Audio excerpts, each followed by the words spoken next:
Hi, welcome to Office Hours. My name is Nathan Lesnowski. I'm Concurrency's Chief Technology Officer. And what we're going to talk about today is how every executive can achieve success with their AI initiatives. This is incredibly important to your organization right now. This is the point where AI is becoming real in the hearts and minds of every consumer and in every business. This is the time when every business needs to consider what AI means to the mission of your organization. How does the mission of my business think about itself in the context of AI? When I put those AI glasses on, and if I was starting my business from the ground up, I had nothing. I had no employees, I had no facilities, I had no assets. And I need to think about how I accomplish my business's mission with AI as an asset. How would that change the way you think about your organization? Now is the time to be doing that.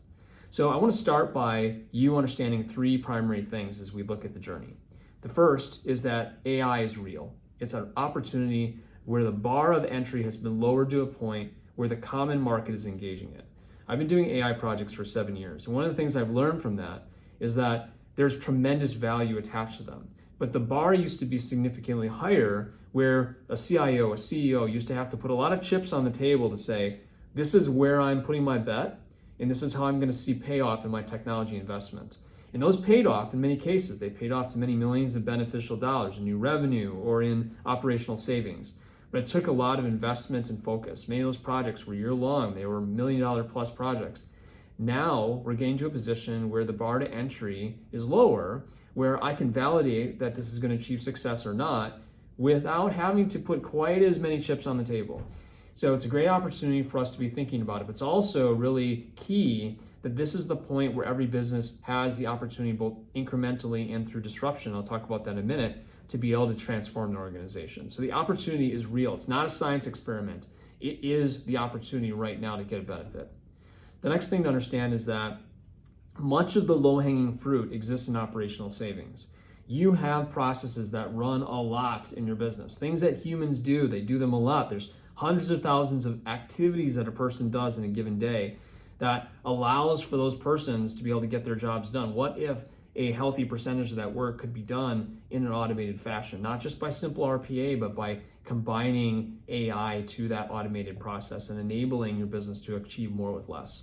That is an area of tremendous operational savings. It is the augmentation of us as humans to be able to achieve more. So think about that operational savings sector as this sort of incremental opportunity, the space where we can achieve more value. The second is revenue opportunity is where it's at to grow the business. And we all know that. We're always trying to grow our top line. And AI presents the opportunity to do so in a lot of different ways by closing the gap between when a customer is asking for a quote to delivering that quote. It might be in selling knowledge I have of a customer and providing the value back to them. It might be doing demand forecasting of their need to accentuate and accelerate my stickiness with them to get more revenue from a given customer. It might be about enabling the buying process to be simpler for a customer by making the engagement simpler. So many opportunities to drive new revenue, either through your existing value stream or by adding on to your existing value stream with a different predominant business model.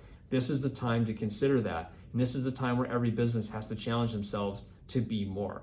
Your job as an executive is not to take the easy way out of simply going incremental and the even easier way out, which I guess you could call the dumb way out, which is just putting it to the side and hoping that it all goes away.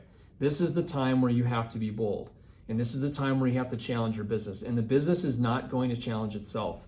It is not going to respond to this need within the market at the level of vigor and focus that it's going to need unless your leadership is showing the focus behind it and is putting focus behind it. So now is the time for every executive to do so. So what I've seen successful executives do versus less successful executives is this. They start off by considering in stage one, so there's 6 stages. They start off by considering in stage one, what is the mission of our business and how does AI change the way that we execute on that mission? And they're thinking about that as a thought experiment, but a practical experiment regarding the current state of the business and where that business has the opportunity to go in. There's this thing called incremental and disruptive innovation. Incremental is just like, I'm taking something I currently do and I'm automating it. I'm making it faster or better. disruptive innovation is, if I were to start this business from the ground up, what would it look like with AI? And you as an executive team, I'm talking the CEO, CFO, the COO, the VP of sales, etc., are having to consider this. And that's the reality of like the last 6 months for me. Like if I were to consider my last 22 years in IT, I have never had more executive conversations than I've had in the last 6 months. Every week I'm meeting with an executive team to talk about their business in the context of AI. And those businesses are going to be the ones that are leading on the way out of the journey. And they're thinking about it not just in the context of like, I'm coming up with a list of ideas and I'm doing something. They're thinking about it in the context of the mission of the business. So I think that's incredibly important to start with. Leading from that executive team then needs to support the organization that this is a thing and that they support it and they support it in the right way. They understand that there's guardrails. They understand they have to build privacy around the data, that they have to think about bias, that they have to think about security, that they have to think about the kind of data and ensuring that it answers questions the right way. All those things are key. But what they have to do is they have to show the business that they care about it, and they also have to show the business that everyone in the organization is along for the same ride. They have to support that we are going about this in a human-centric way, and that their team members that they have trusted to get them to this point, what they did to get to here got them to here, but it will not get them to there. And their goal now is to enable those same employees to leverage AI as an asset to them to achieve more. And move this into an ideation that broadens the tent, gets the whole team thinking about how we can enable incremental ideas or disruptive ideas, and creates that list that then gets prioritized and grouped down to the right things to be doing incrementally and disruptively over a period of time. That's really stage 2, is achieving that. Stage 3 moves into evaluation of scenarios. Executives need to support this. Executives need to show that there's money where their mouth is. They didn't just do envisioning to do envisioning. You didn't just create ideas to create ideas. You created them because you want to achieve something from them. And that is truly what the evaluation of scenarios then drives into. You told them that you're doing this ideation because we're going to do something with it. Now lead into stage 3, where you're picking ones based on ROI, does the data exist, and do I have a sponsor? Now I'm going to pick down that middle one there when I said does the data exist. Many leaders make the statement, our data is not ready for AI. What does that mean, really? What does that mean? The question is not, is our data ready for AI? It's, is our data ready for the use case in the context of AI? And what you'll find is that many use cases, it's ready to go. It's ready to start leveraging for customer-centric chatbots or answering manual questions, for example, because those documents exist. But what it might not be ready for is like end-to-end supply chain, or it might not be ready for this moonshot idea that you have to build your data strategy around. All of that comes into play as you start thinking about your destination. So selecting those ideas is centric to, do I have the data? Do I have ROI? Do I have a sponsor? And that sponsor is not an IT person. That sponsor is the sponsor in the business that's going to push this. I did a project for a company of 600 salespeople, and the project didn't take a while to get rolled out because the technology wasn't ready. It took a while to roll out because people had to trust it. People had to get the perspective that their business leader was supporting them. They had to get the perspective that this was pushing forward in the business and as a directional idea. So this selection of ideas, selection of sponsors, selection of data is a critical idea, a critical goal. Then, once you've picked it, talk about it, socialize it, engage it, build that pilot. You're building the POC into the pilot. POC proves you can do it. Pilot pushes it out to semi-production users.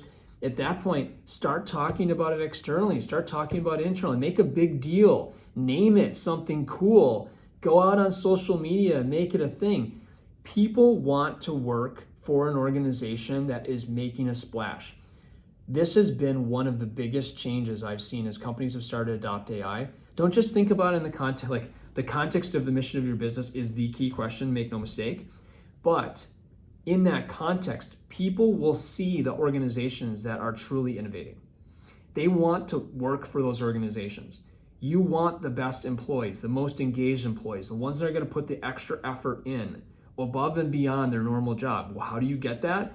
You get it by making your place an awesome place to work, yes, but also having awesome things to do, awesome things to pursue that are tied to their skills and interesting to work on.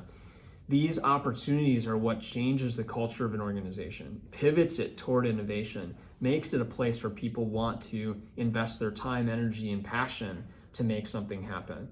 So this is a time to celebrate, actually celebrate through all those stages. Say, we just met as an executive team on AI. We're talking about things we're gonna do. We just did a visioning session. Take shots of it, brag. Like, this is gonna get people to want to work for your organization, who will be interested in being part of that solution. This is not a scary thing. This is an exciting thing in the context of the market. Then drive that through iteratively into production. What I found is we launch these things into production, it unlocks another 20 ideas that people keep iterating, bringing more value, and it becomes a value machine. It's really what you're doing. You're creating a value machine in your organization. Its goal is to deliver governed, yes, secure, yes, private, yes, value to your organization. And then at the tail end of this, there's this whole idea of scale pattern. What scale pattern means is, do I build one bot? Do I build 20 bots? Do I build 6 that all talk to each other? How does this all generally work, right? How do they all work in a scale body of environment? Well, some companies don't have to really worry about that so much because they're smaller. But some companies we've worked with, they're hundreds of thousands of users. They have, possibility of hundreds of use cases being executed in a couple of years. What does that scaled environment look like in the context of the AI models and the data? That's something to pursue and spend specific time on in the context of your business. An executive has to be thinking about that in the context of enterprise architecture. So if you have a enterprise architect, this is the kind of problem they need to be thinking about right now, right?